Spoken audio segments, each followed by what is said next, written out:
This episode is brought to you in part by Vocal Majority Bassoon and Oboe Camp.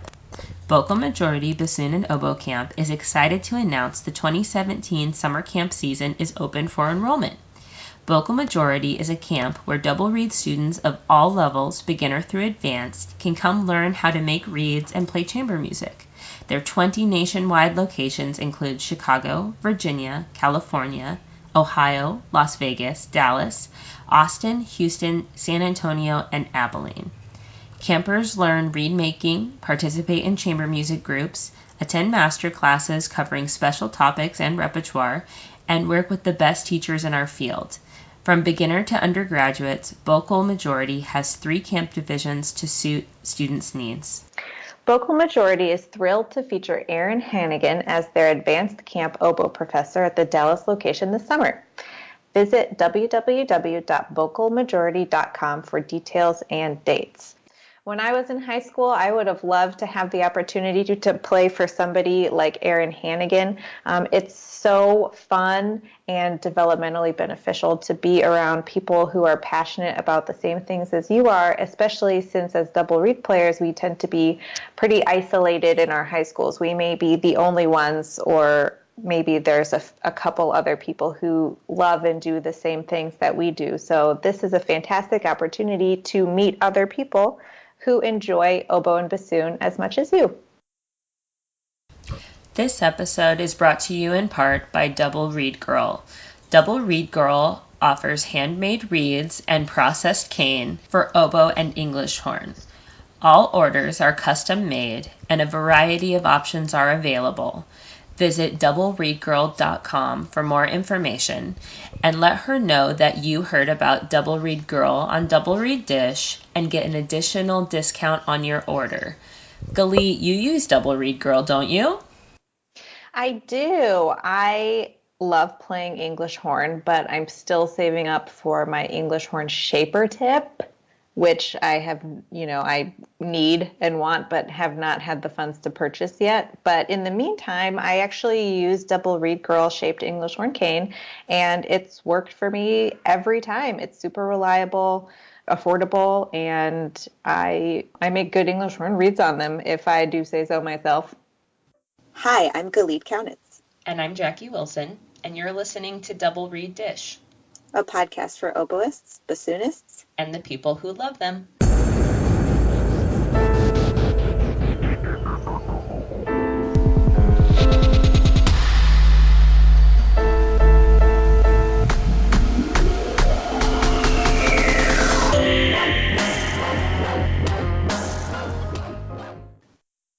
Welcome to episode 5. How's it going, Galit? Doing awesome. How are you, Jackie? I'm doing well. It's a new semester here at Southeast, and I've been really trying to prioritize maintaining my during break practice schedule. I was really happy with the amount of time and the quality of practice that I was doing over break. And so now that I'm adding things onto my plate, like classroom teaching and applied teaching and, just getting back into a regular work schedule, I'm trying to really prioritize getting in a nice chunk of time at the beginning of the day. It helps that I'm a naturally early riser. So yeah, I'm just trying to stay dedicated and focused as the semester goes on and more comes onto my plate. But yeah, what's new with you? Well, first, I just want to clarify what you mean by being an early riser, because you are already an early riser, aren't you? It's true. My day starts usually somewhere between 4:30 and 5 a.m. Jackie, that's still nighttime. It's still nighttime. I can't do it. Well, yeah, sometimes I will get emails from my students, these college students staying up till 2 or 3 a.m. cramming, and I'll get up and I'll read the email and go, oh, your day was ending around the time mine was beginning. How serendipitous. How quaint. Well, I'm glad to hear that your practicing is going well. Thank you. How have things been going for you? Oh, really good. I just actually this weekend with the Meridian Symphony, I'm their second oboist and English hornist, and I got to play for the first time Mendelssohn 4, the Italian Symphony. Awesome. Yeah, it was really awesome. I haven't played it before, and we always listen to it and study it, and it was really cool to actually play.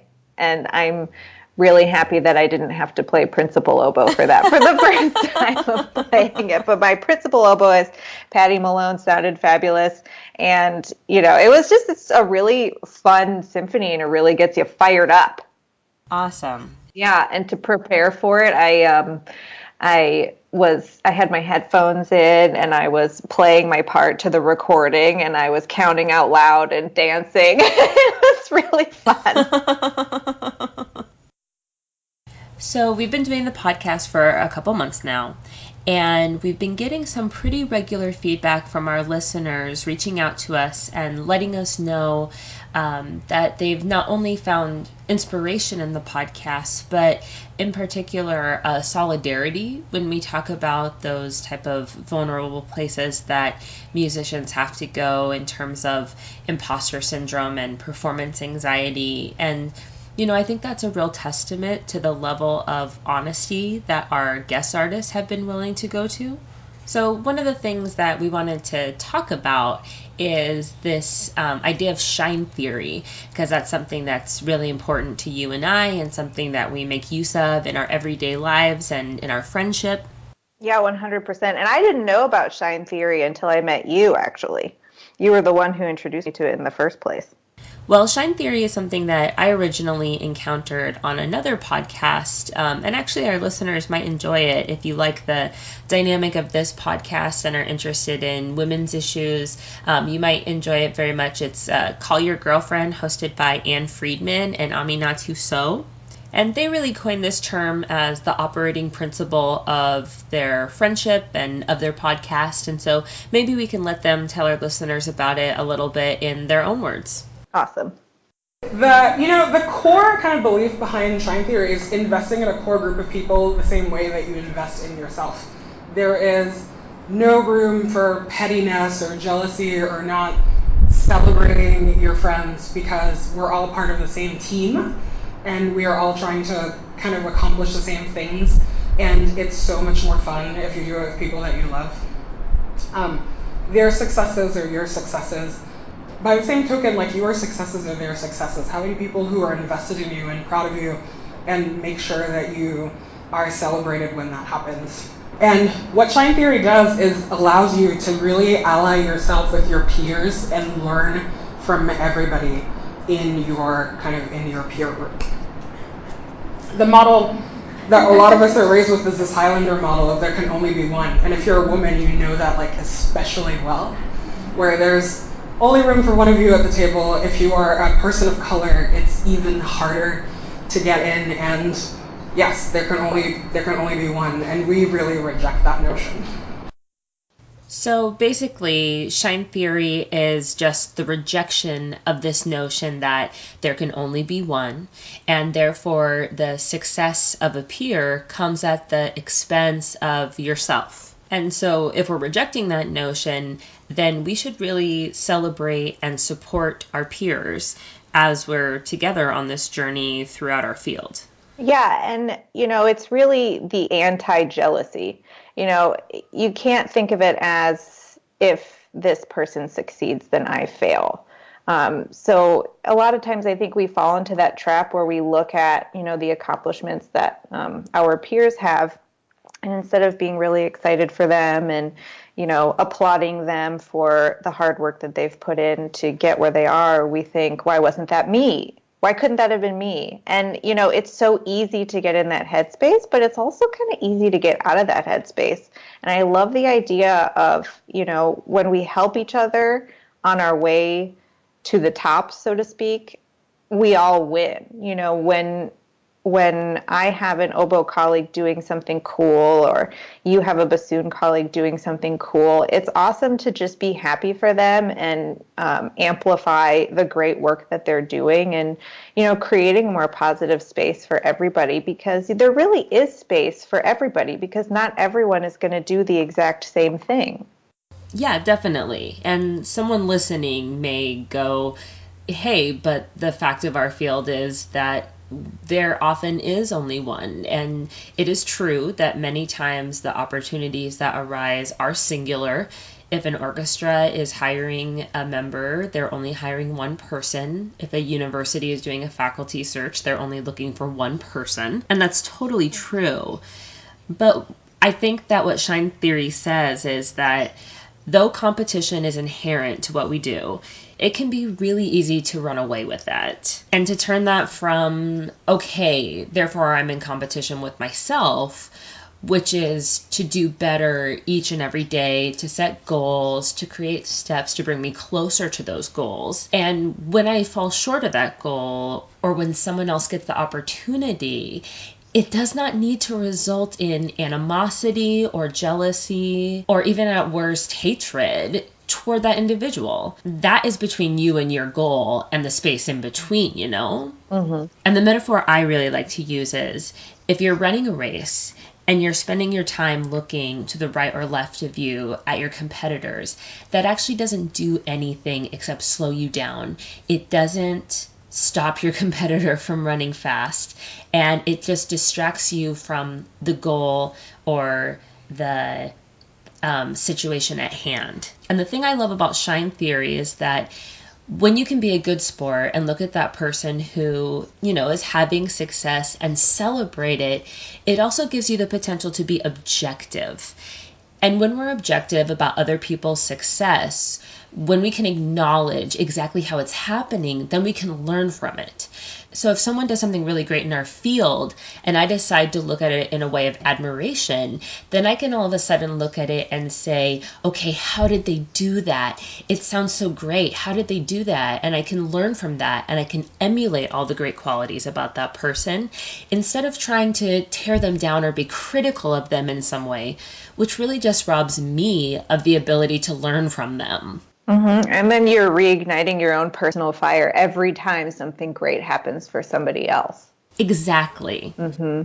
And another thing they talk about in Shine Theory is the idea of kissing down as well as kissing up. So the notion of, it's really easy to shine for these people that we worship, right? Totally.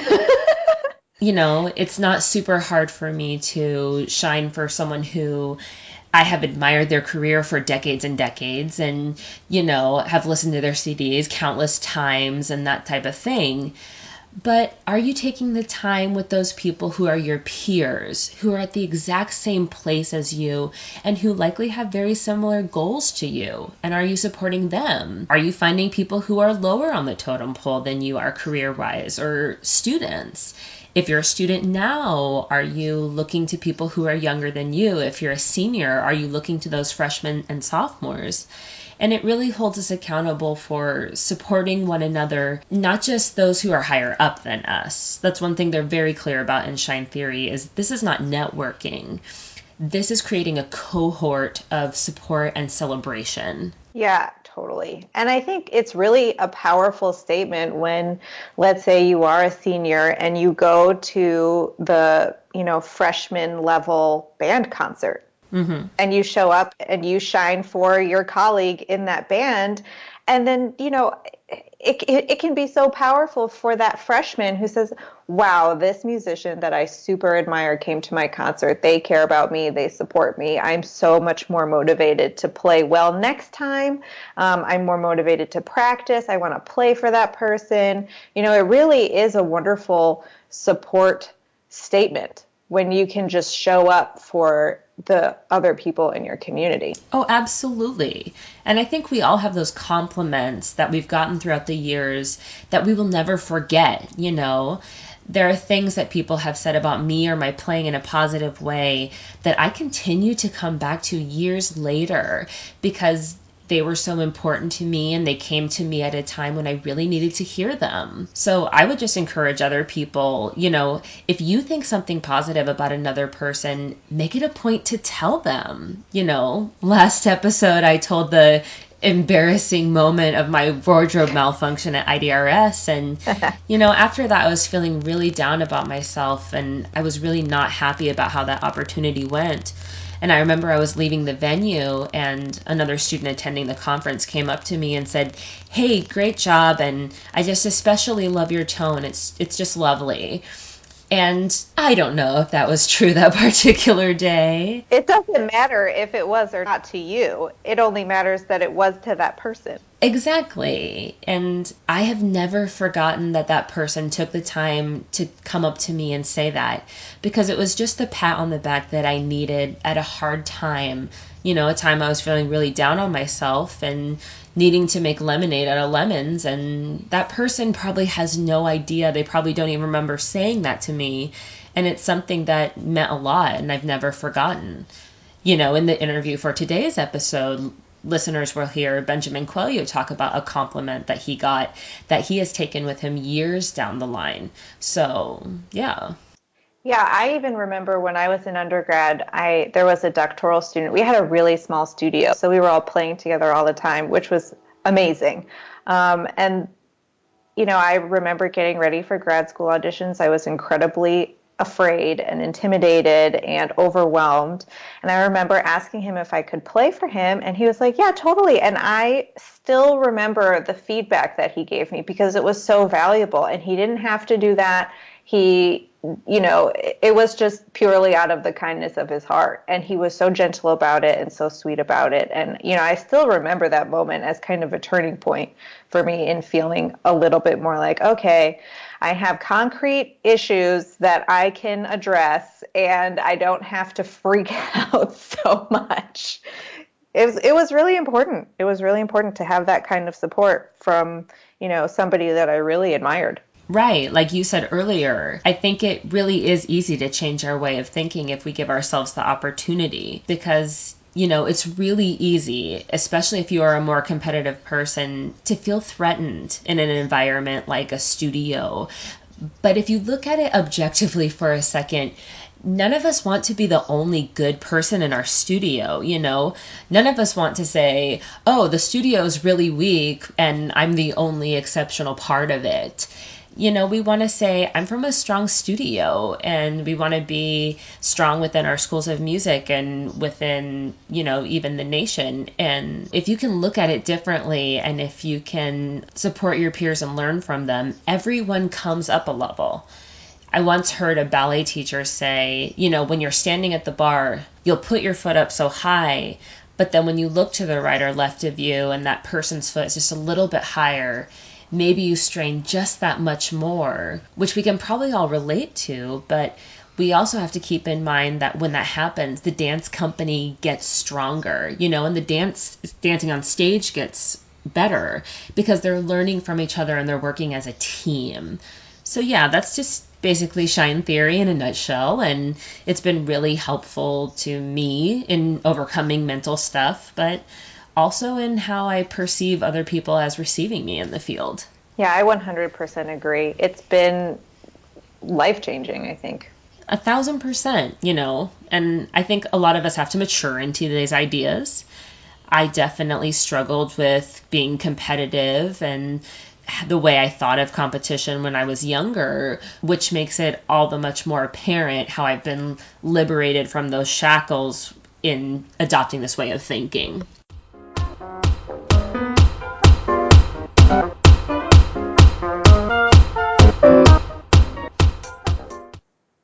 So my shout out this episode is metorchestramusicians.org/cartoons. If you haven't heard about this before, it is basically, it's called Sunday morning cartoons that you can also purchase prints of, but they're super colorful, clever, smart cartoons depicting actual musicians in the Metropolitan Opera Orchestra. And they're drawn by Emmanuel Ayrton. It says Emmanuelle Ayrton is a French-born graphic artist and enthusiastic amateur musician. A graduate of Parsons School of Design, she's lived and worked in New York in the past and has an emotional bond with the city, its inhabitants, and institutions. And she even has a book out called Silence, Singers at Work, prefaced by Joyce DiDonato, which is totally awesome. Some of my favorite ones, there are so many and they're so good. One of them is titled An Oboist's Day Off, and it pictures like this beautiful day outside, the sun is shining, and then all you see is the oboist sitting at the desk furiously making reeds. Cane flying everywhere. That's hilarious. And yeah, it's really clever and funny. There's one of the contrabassoon player with an oxygen tank labeled thirdlung.com. So it's pretty good. It's pretty good. I would highly recommend it if you want a little bit of a giggle. That sounds cute. I'm going to check that out. Yeah. What's your shout out, Jackie? My shout out this week is the book The Talent Code by Daniel Coyle. This book is not music specific, though there's a lot about music in it. It takes as its thesis this question of, is talent innate or inherent, or can talent be built and grown throughout certain practices? And he takes a look at how the brain learns things and how the brain replicates certain acts, be it sports or music or education. The thing I really loved about it is that it doesn't only look at the talent itself and how to build talent, but it also looks at how to teach or coach and impart these skills in our students. So I found it endlessly useful. You would hear the description and go, that sounds kind of dry, but actually his writing style is really engaging. It was a super fast read for me, and the biggest benefit is I found myself just so excited to practice as I was reading it. I was super inspired and like, let me at my bassoon. How quickly can I get this task I have to get done over with? Because I want to be practicing. I want to be making reads. I want to be using the tools that he's describing in this book and that type of thing. And I've spoken with several colleagues who've also read the book, and they just echo, oh, I love that book. I read that book every year. So, The Talent Code by Daniel Coyle, subtitle, Greatness Isn't Born, It's Grown. I highly recommend it. I can vouch for that too. I have read it before, and if I'm not mistaken, he includes a lot of sports analogies, like, right? A lot of like correlations to baseball and tennis, and as well as music, and I can't remember what else. But I remember when he talks about coaching and teaching, he actually talks a lot about, timing and how quickly or slowly the information is disseminated and the kind of feedback to give, which I thought was really interesting. Oh, yeah. There have already been, even in just this first week back, in teaching lessons, I've said to myself, try not to talk excessively. Are you using that advice that you acquired? Because as he was writing things and I was reading it, I was thinking to myself of, oh, I do that sometimes, or guilty. So I've been applying a lot that I learned in this book. That's awesome. Yeah, highly recommended.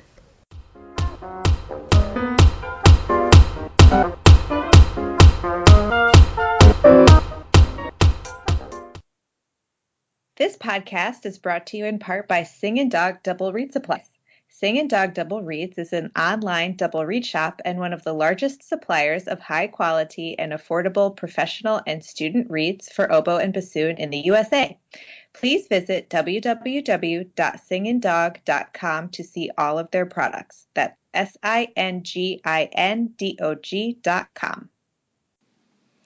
Janet Ingle loves the oboe. She has built her reputation on providing high-quality handmade reeds, education, and a sympathetic ear to oboists across the country. When you order from Janet Ingle Reeds, you get prompt communication, reeds or cane handcrafted to your specifications, and cheerful, friendly customer service. All orders are mailed within 1 week, often much faster. Monthly read subscriptions are available as well as single orders, and on the site you can also find read cases, tools, and supplies, Janet's own sheet music arrangements, and her new CD, Music That Should Have Been Written for the Oboe. I've heard her CD, and holy low notes, it sounds awesome.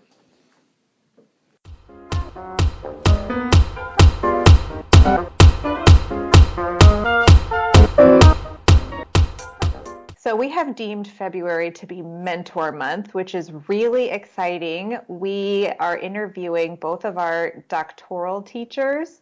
The first is on today's episode is Benjamin Coelho from the University of Iowa, who is your teacher. And the second half of the month is going to be Eric Olson from Florida State University, who was my teacher. I'm so glad we're calling this Mentor Month because that's the word that I always use to describe him as, when I introduce him to someone new in my life or something like that, or when I'm referring to him in conversations.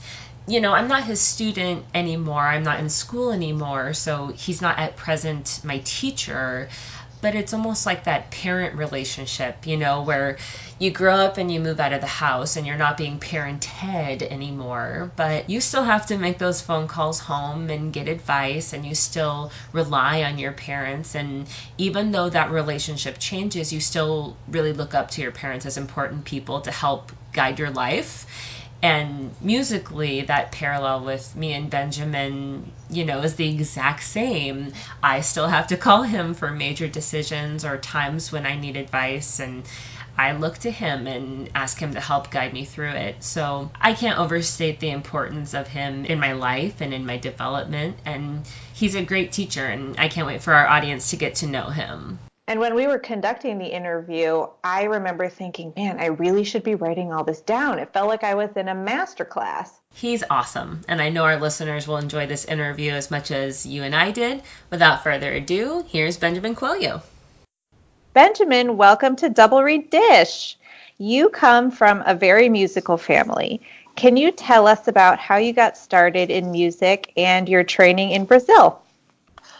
Oh, first of all, thank you very much for having me on your show. I've been listening to your podcasts, and it's really wonderful, and I really like the way the two of you are so engaging, and your questions and your guests have been so phenomenal. I feel so honored that I was asked to do this as well. Thank you. Thank you. Of course. Well, as you said, I'm originally from Brazil, and I do come from a very musical family. And my father was the director of a music conservatory in our town. So since we were like 6, 7 years old, we had started in music, and I started recorder when I was 8 years old, and then I moved up to the bassoon. It was time to choose an orchestra or band instrument in my family, and I chose the bassoon. At first I wanted to play the guitar, but my two older brothers and my father said, no, guitar is for people that are loners. They're always playing by themselves. You should choose another instrument. Then I saw and talked to two of my cousins that were playing the bassoon at that time. So I started on the bassoon, and I really liked it right away. I was 10 years old, and I registered for the bassoon lessons. Then I went for my first lesson. And the professor at the time was this gentleman from orchestra in the city of São Paulo, but he was from, back then we called the Czechoslovakia. He was from the Czech Republic. And he sent me out, say, you can't play the bassoon, you're too small, you're too young, you have to be 14 years old. And that made me very upset. So I went home, and I told my dad. Then my dad said, don't worry, go back next week. and the professor didn't know that I was one of the sons of the director of the conservatory. So I went back, but he still was very strict. He only allowed me to sit in other students' lessons and did not let me play the bassoon because it was too small. I was shorter than the bassoon then. I'm not much taller now, but back then I was shorter. But at least my cousins would let me, play on their instruments, and I had a lot of fun. And then after a few years, I continued playing the bassoon, and both of my cousins stopped playing. As you mentioned, you're originally from Brazil, but you got your college education, undergrad and beyond, here in the United States. And I'm curious, what motivated you to move across the world to pursue your music education? And what is that experience like? I would guess it's a big adventure, maybe scary. Could you talk to us about that a little bit? As I said, my father was the director of the conservatory in Brazil, and at that time, the conservatory was considered like secondary level, like up to high school level. And then in Brazil at the time, they didn't have universities with performance degrees. So my father was a visionary that he wanted the students from the conservatory to go abroad and develop their music skills and then come back to Brazil and apply what they have learned, and meanwhile trying to develop the conservatory into a higher education, like university level. And so several of my colleagues at that time went to study in Europe and in the United States. So when it was my time to graduate from high school, two of my brothers, Carlos and Tadeu, Carlos the oboist and Tadeu the flute player, they were already here in this country going to school. They were going to SUNY Purchase Conservatory in New York. So they just said, you got to come here. So I went, and it was a little bit traumatic for me at first because I was only 17 years old. I was not planning to go to the States for at least another 6 months where I was going to learn English before going. So, but I had to go. So I finished school in December, and in January I was in New York, and I didn't speak one word in English. Wow. And so, but they were there with me, so they helped me a lot. And I started my studies there, and I studied there with the bassoonist from the New York Woodwind Quintet at the time, and principal bassoonist from New York City Ballet, Donald McCourt. So it was very hard to come as a young boy, first time out of the house. I have never traveled by myself. But luckily I was there with my brothers, and I started studying. And I was working really hard because I couldn't speak Coelho. So I only practiced, and several of my friends would say, oh, Benjamin was such a nice guy until he learned English. So then after my undergraduate, I went and got my master's at the Manhattan School of Music in New York with Arthur Weisberg. And then after that, I moved back to Brazil, and then I worked in a couple different orchestras, and then started teaching at the Federal University of Minas Gerais in Belo Horizonte, in the center of Brazil. And I was there for 7 years before coming back to this country, where by that time I was married to the love of my life, that we had met in a SUNY Purchase, and she's an American. So after we got married, we decided that we're going to come back to this country. So we came back, and then I started my doctorate at Indiana University, where I was there for 3 years studying with Kim Walker. And then I got the job here at the University of Iowa. And fortunately or unfortunately, I never got my doctorate finished. And here I am 19 years later teaching at the University of Iowa. I have heard magical stories about your wife's matzo ball soup, by the way. Thank you. They are really very good, even though she makes from the box, but the way she makes them is very, very nice. And I have heard in your podcast earlier on, I think it was on the second one, you talk about the matzo ball soup. So I used to take my students to like pizza party, to a restaurant, and I decided to stop that because they're all waiting for me to leave the restaurant so they can start drinking beer. So that's when I had the idea to do a soup party in my house. And actually proved to be a really great success, and we have a lot of fun. We just had one here this past December. and we play some games, and we eat a lot of good food.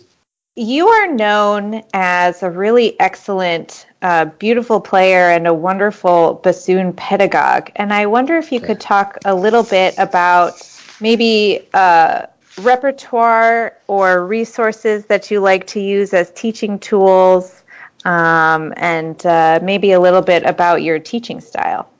I use the materials that almost everybody uses, the Mute etudes, Weizenborn etudes, and there are several different other really great books that we work with. But one thing that I really work very hard is to try to understand where the student is at, and where is the emotional state of the student, what's the goal of the student, where does he or she wants to go with music making, bassoon playing.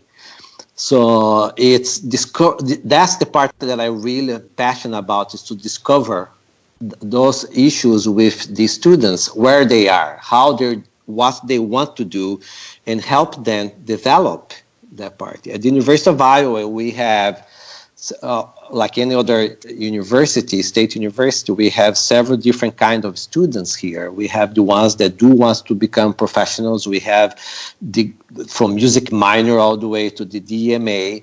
So every student has a different goal and a different idea what he or she wants to do with music and bassoon. So respecting that and learning and maybe guiding them through what they want to do, and often they might even change their minds, which is fine. We're flexible enough that we have the space for people to change their minds. Piggybacking on that, in teaching undergraduates versus graduate students, do you find there is a different approach, or that they have different common problems or concerns, or do you find they're very similar? I think in many ways it's very similar. It's just that a grad student, an older person, knows more and knows that what he or she needs to do to succeed in the profession. An undergraduate might just want to play bassoon during the 4 years, an undergrad, and then go to medical school or law school or some other professions. And the grad students are for sure wanting to be here to develop and becoming professionals. So the intensity in the teaching and on the learning is much more apparent, which brings also more pressure into the students. You mentioned that you have students in various stages in their development and with various goals in music making, but we all deal with performance anxiety. And do you have any advice or techniques that you typically give to students who are dealing with this type of fear? It's that performance anxiety is a real thing that we all have it. You can ask the most seasoned professional, people that are playing, great soloists. They're always, you can ask them, they'll tell you that, yeah, I do feel nervous before I perform. And I think that is part of your body telling you that you're about to go do something important. So instead of trying to suppress that and try to forget about it, try to not say, I'm not going to be nervous, I'm going to relax. I think that's the wrong approach. I think first you need to embrace and accept that your body is giving you the cue that you're about to do something important. So through breathing exercises, and one thing that I talk to my students a lot, that breathing is not just inhaling. Breathing is a cycle, is inhaling and exhaling. And in the case of the wind instrument, when you exhale is when there's music being produced. And even when I'm nervous, like when I'm in an airplane, I get a lot of turbulence, I get nervous, I purposely start my musical breaths, and I breathe out, very controlled breathing out, and that helps me feel stable. Doesn't necessarily takes my fear away, but gives me more stability and more control. So I always tell the students to embrace that. I even do that before going on stage. I close my eyes, I get in touch with my heartbeat, and then I thank my body. Thank you for getting me ready for what I'm about to do now. And then I walk on stage, and as I was walking in, I'm breathing out and feeling this is me coming in to give what I have prepared to you, my listeners. That's wonderful. Thank you. I think that helps a lot when you get in touch with your inner self and accept that there is something important and that you acknowledge that. I think it's great also to know that you're nervous because you care, and it's good to care. Exactly. It's very, very important but with all that said, you need to prepare. You can't expect to walk on stage and not have really done your scales and long tones and done go through the process of preparing. Preparation helps a lot. But then there's other people that are excessive in that, and then there's I think meditation and other techniques may be of help. Along this line of preparation, one of my favorite memories with you was in my first position when I invited you up to do a recital, and I was backstage with you, ready to introduce you, and you got out your reed case, and you played Eeny, Meeny, Miny, Mo to decide which reed you were going to play the recital on. No. And yes, it's true. And it occurred to me, he knows that any reed in his reed case can play the recital that he was about to play. And it was not like, hot cross buns for bassoon and piano. It was a lot of, really sophisticated repertoire. And so I wondered if you could describe to our listeners your approach to reed making, and then also your approach to teaching these standards and habits to your students, and specifically your reed class and that type of thing. And I have to have a disclaimer here that my shock some bassoonists and oboists, I love making reeds. If I could, I would make reeds all day long. It's just I'm a person that I consider myself to be a handyman. And I went even to if I weren't to be a musician, I wanted to be a mechanical engineer. So when I was in high school, we had a very excellent high school in my town that we call is a mechanical high school.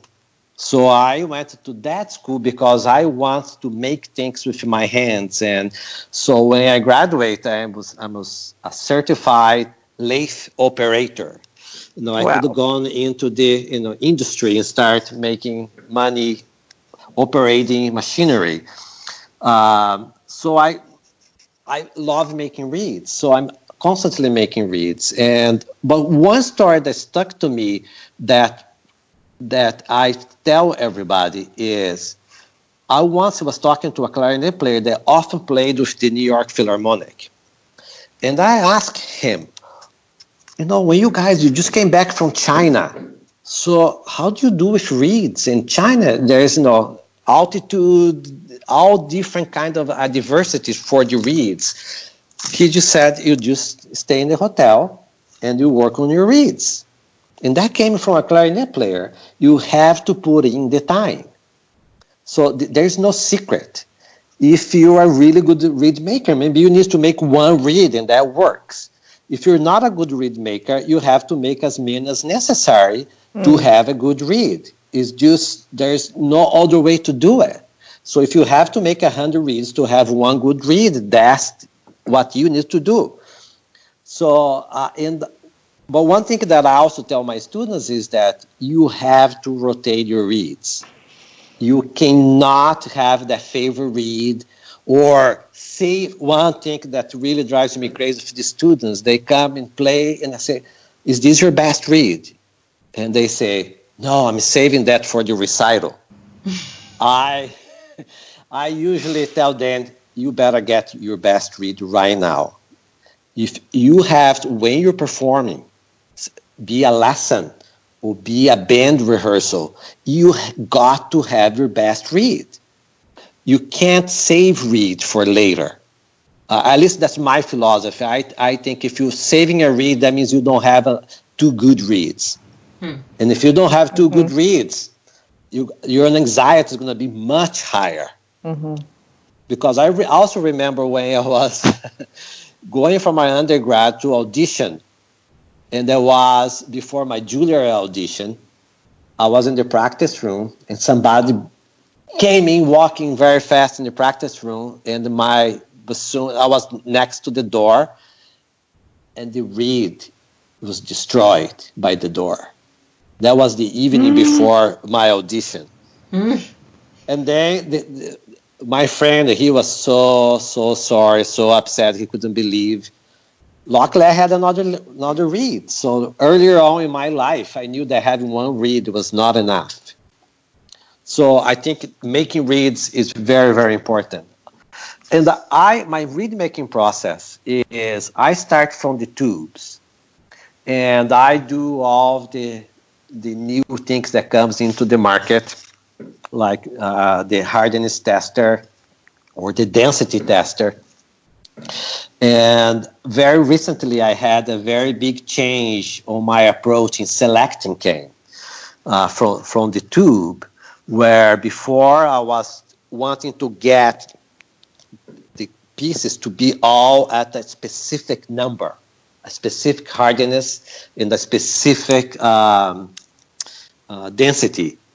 And then I realized this is the wrong approach. Since I have making reeds from the tubes, I start accepting that some cane are more dense than others, some are harder than others, and I decided to change my gouging machine. So when I have a cane that tests very high density, so the cane is too dense, that I would normally reject, I'm gouging those pieces thicker than my normal thickness is, because then when I profile, I want to profile deeper into the lower layers of cane, which is our softer cane. And I must say that my quantity of workable reeds and canes improved tremendously. And the same thing I do with the hardness tester, because you test the hardness after the reed is gouged. And so I set up my profiler that has more leeway. If the cane is harder, it's going to be a little bit thinner. If the cane is softer, it's going to be a little bit thicker. And I must say that my reeds since this past summer have improved a lot. I'm very, very excited. My family, my daughter, she can't believe that how many hours I've been playing the bassoon every day, because she wasn't accustomed of me playing so much. Just that these new reeds that I'm making are making me wanting to play more and more and more. So I'm very excited. So I'm very methodical about reed making, but I also make a lot of reeds. Yeah, definitely. I would also love if you could talk about your reed class and what the students have to do in reed class and their midterms and their finals. I think as someone who experienced that, I think our listeners would be really interested in those standards that you hold your students to. Here at the University of Iowa, we're very, very fortunate that we have money to buy materials that are going to be used by students. There's over 30,000 students at the whole university, and several years ago, the director of the Performing Arts Division was able to get through the board of regents that every student enrolled at the university would have to pay a fine arts fee. And that fee has to revert back to the students. And so the music school and the other arts were able to get now, have a yearly budget for equipment. for instruments and equipment. So at the University of Iowa, we have an amazing reed room, and we have anywhere between $15,000-$20,000 worth in reed equipment just for the bassoons. Wow. So and I teach the 2 classes a week, a reed class. I go by the days of the week. So Wednesdays are for the more advanced students and grad students, and Fridays are for the younger undergraduate students that are more beginners in reed making. And they all have, by midterm, have to have at least 12 reeds to perform, and then I do a test. They come to my office and they played. I say, play high, play low, play staccato, play soft, play loud. Let's check the intonation for this, intonation for that, and see how the reeds are responding. And attacks and all that good stuff I was looking for in a reed. And the students don't like that very much because it's hard for them to have 12 reeds that come and play those things. And, most of their reeds are not sounding great, but that's how you start to get better and better results, by just, do due diligence in making reeds. We have different books, different techniques. As Jackie knows, I always say there are as many different ways to make a reed as there is stars in the sky. And you think, you use a shaper tip. Let's say you use a Fox number 2 straight shaper. If you make the tube at 28 millimeters or the tube at 30 millimeters, that's a completely different shaper already. So using one type of shaper doesn't mean you're going to make a reed like the other person is making, because 1 millimeter can make a big difference. So, and we start, the reeds from the tubes. So by touching the material, you learn about the material. And we have there at the University of Iowa all the equipment to test the cane. So they have to, a midterm and the finals. And I never give reeds to my students. Only the very first semester freshmen, I might give them a reed if they don't have a reed. But by midterm or by Thanksgiving time, they're all performing on their own reeds. And sometimes that they feel they're worse than the reeds they buy from their teacher before coming to college, which is fine. It's part of the process. We have patience and we have the time. Do you have any tips for teaching or learning physical musical concepts like embouchure and vibrato? For me, especially vibrato tends to be one of the more tricky subjects to teach, and I'm really curious to hear what your thoughts are on it. My thoughts are the same as yours. Vibrato is really hard to teach. My approach in playing the bassoon always has been the vocal approach. So, on my case, my vibrato first started by just imitating people, hearing and trying to do things. And that's when I was a young student, and then I developed a sort of a vibrato. And then once I became older, I used to ask vocal coaches and vocalists, singers, what they do, and say, how do you teach? And several of them told me, they just simply say, we don't teach vibrato, it just comes.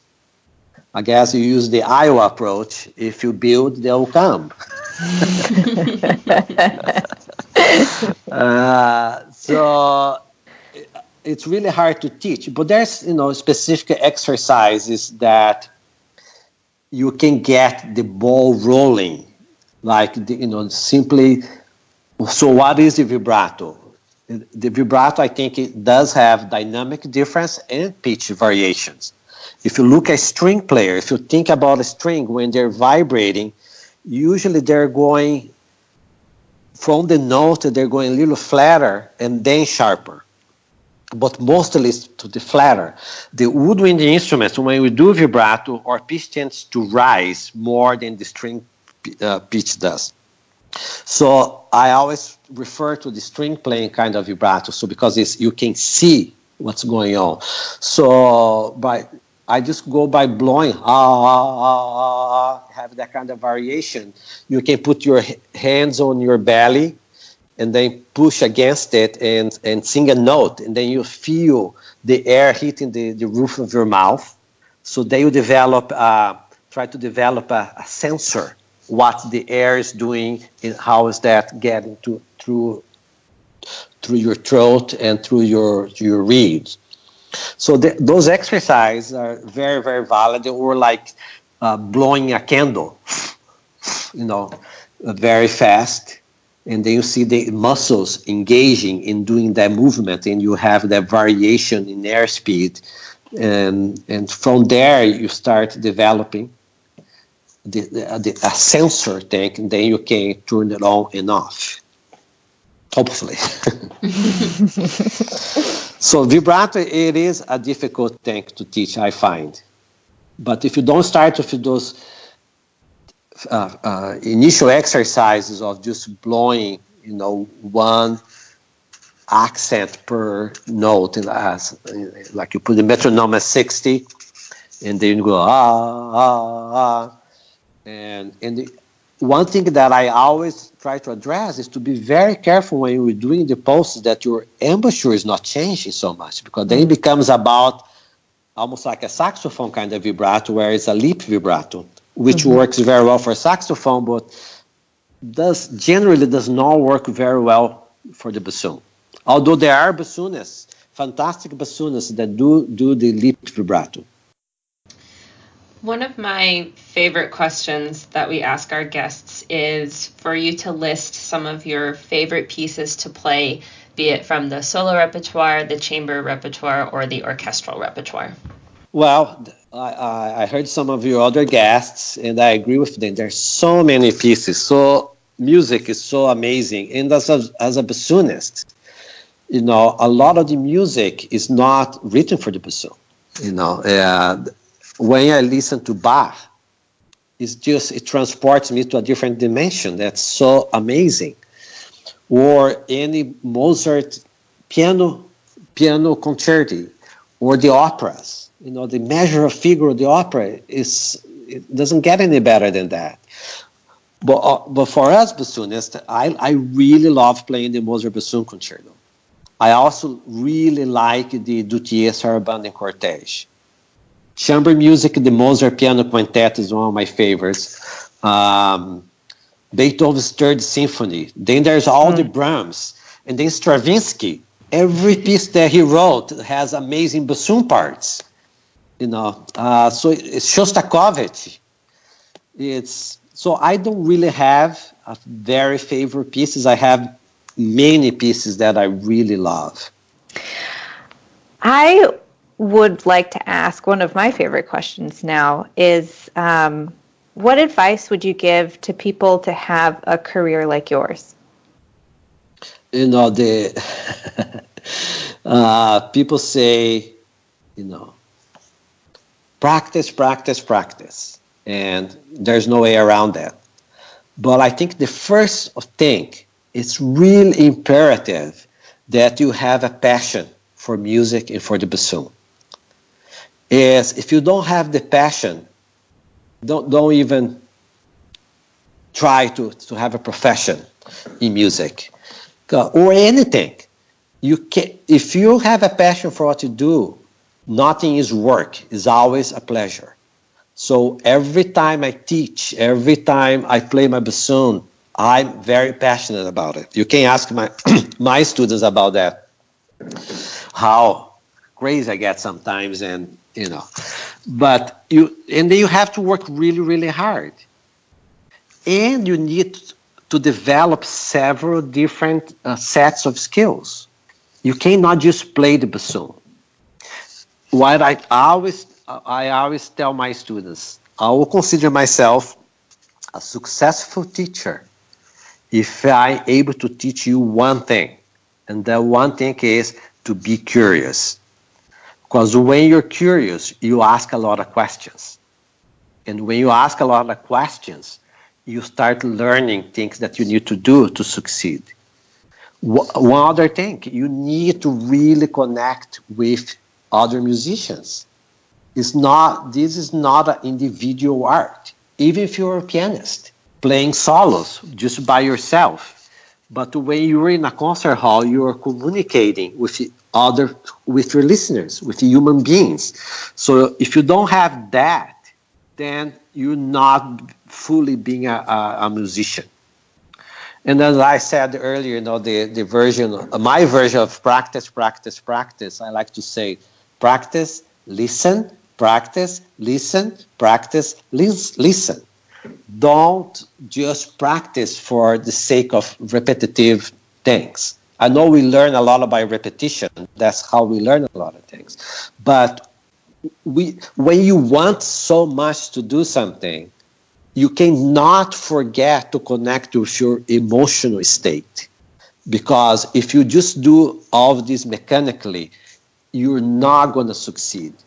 You need to be using both sides of your brains when you're doing this. When you practice, practice, practice, it needs to be practiced with thoughts, with musicality, and musical ideas, the thoughts of music.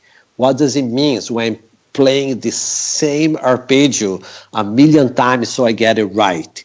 Because if you practice just mechanically and then you add the interpretation later, you're using different part of the brain to do the interpretation. So then there's not enough bleeding from one side to the other side of the brain.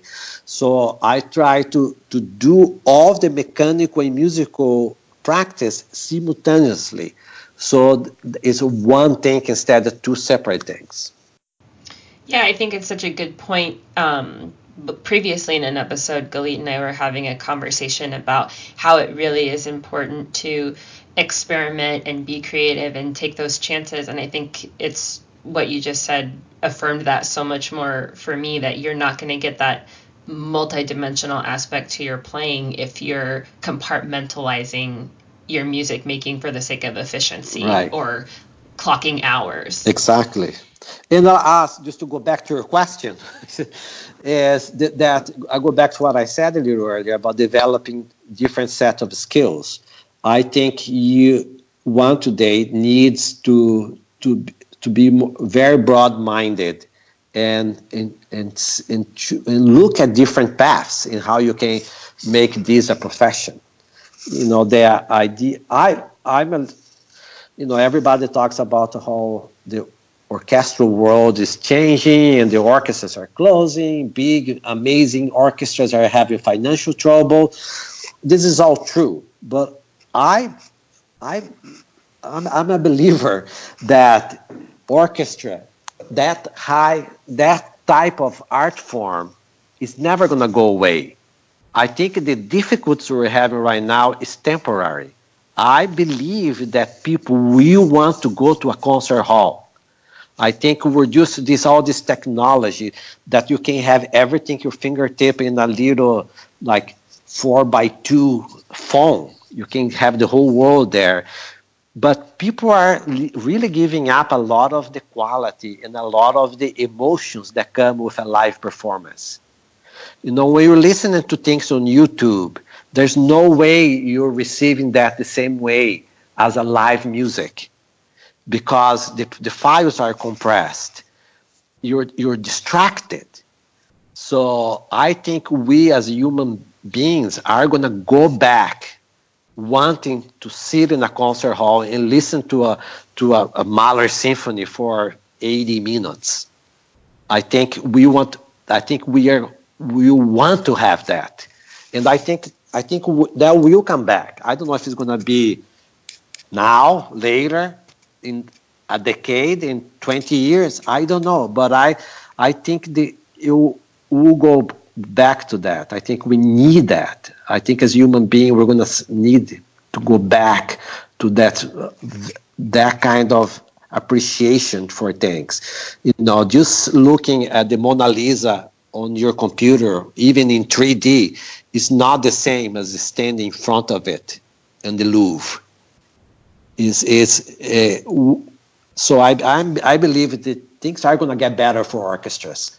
Of course, we have to be smart about how you go about. I think orchestras make a mistake when they play a lot of pops concert because that brings revenue.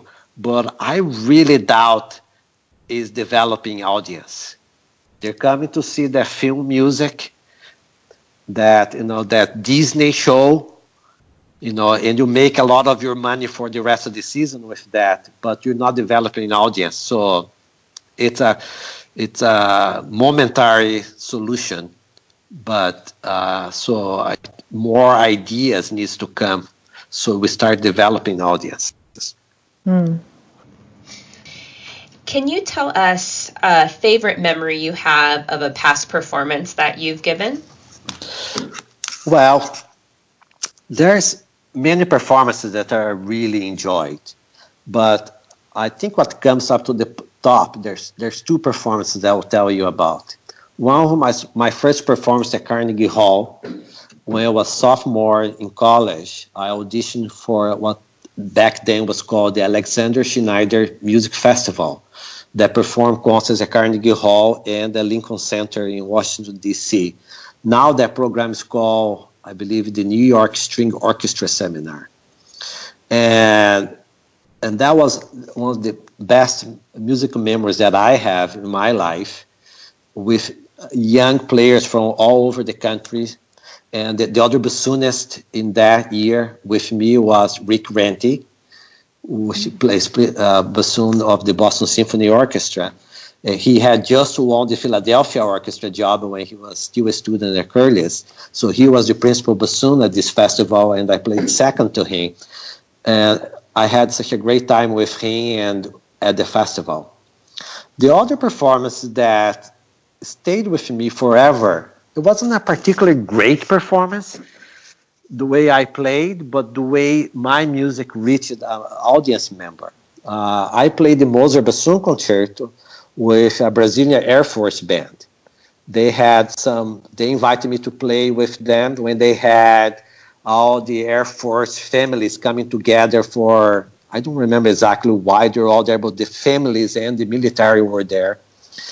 And after the performance, a lady from the audience came to me and said, I don't know anything about this instrument, this bassoon, but the way you played, I know, kind of paraphrasing what she said here, the way you played made me feel that your music was like music therapy. Your music made me feel special and relieved from my emotional pains. And I never forgot that, because that was a very simple woman that had no training in music whatsoever, but I felt that I was able to connect with her through my bassoon. And that was, I think, the best compliment I ever had in my life, as somebody that came to me after a concert I performed. That's so special. It was very special. I even remember her face, and that was at least 26 or 27 years ago when I performed that.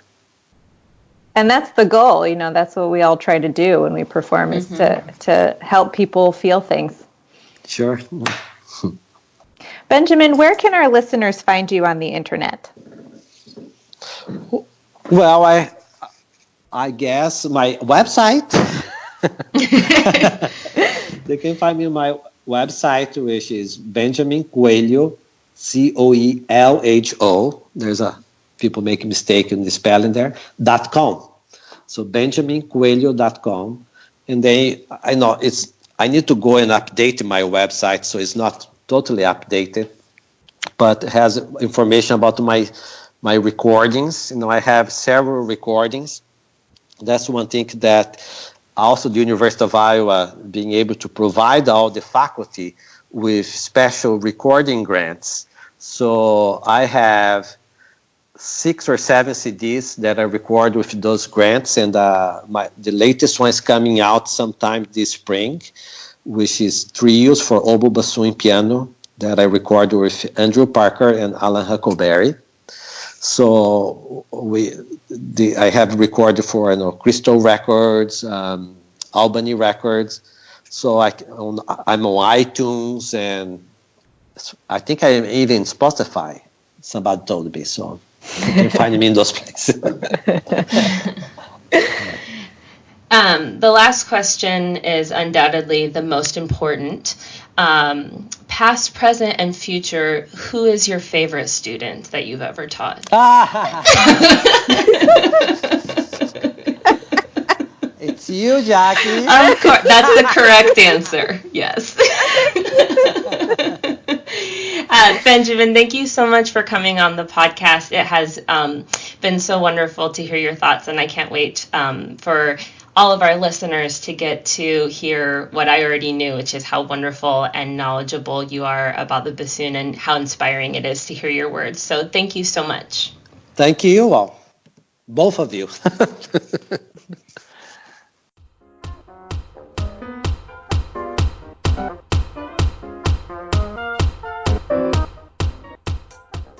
Well, that concludes episode 5 of Double Reed Dish. Tune in 2 weeks on February 15th for an interview with my mentor, Dr. Eric Olson from Florida State.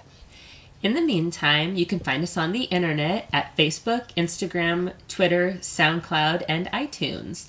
You can also go to our website, www.doublereeddish.com, or you can send us an email at doublereeddish@gmail.com. We always love hearing from you guys. Thank you for listening, and thank you to our sponsors.